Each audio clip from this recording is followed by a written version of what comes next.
It was an important day in the yard. Everyone was busy and excited, making notes and taking photographs.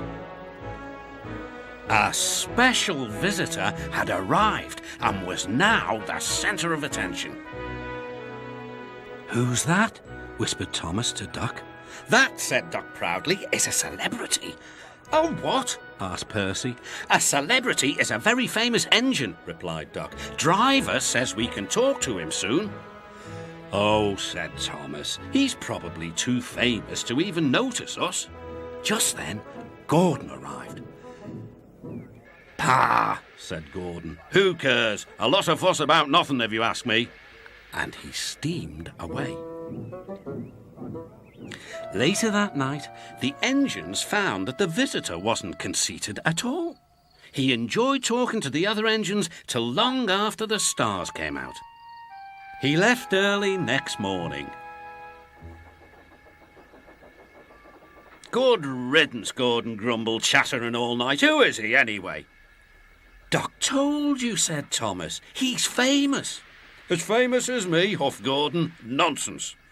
"He's famouser than you," replied Thomas. "He went 100 miles an hour before you were thought of." "So he says," snorted Gordon. "But I didn't like his looks. He's got no dome. Never trust domeless engines. They're not respectable. I never boast, but I'd say that 100 miles an hour would be easy for me." Duck took some trucks to Edward's station. "Hello," called Edward. "That famous engine came through this morning. He whistled to me. Wasn't he kind?" "He's the finest engine in the world," replied Duck. Then he told Edward what Gordon had said. "Take no notice," soothed Edward. "He's just jealous. Look, he's coming now." Gordon's wheels pounded the rails. "He did it, I'll do it. He did it, I'll do it." Gordon's train rocketed past and was gone.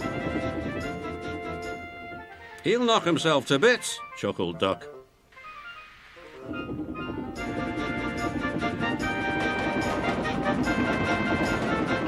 "Steady, Gordon," called his driver. "We aren't running a race."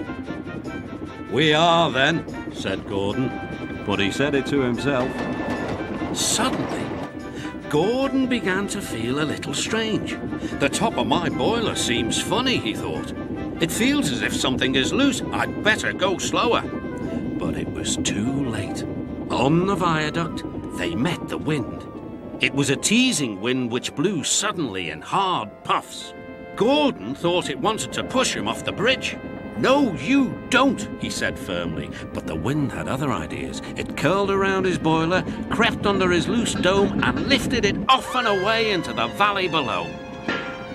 Gordon was most uncomfortable.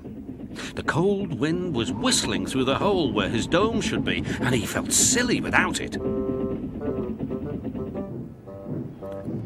At the big station, the trucks laughed at him. Gordon tried to whisk them away, but they crowded round no matter what he did. On the way back to the shed, Gordon wanted his driver to stop and fetch his dome. "We'll never find it now," said the driver. "You'll have to go to the works for a new one." Gordon was very cross.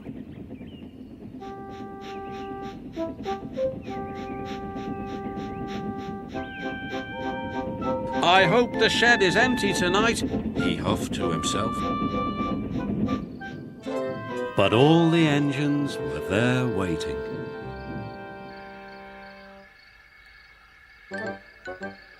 "Never trust domeless engines," said a voice from somewhere behind him. "They aren't respectable."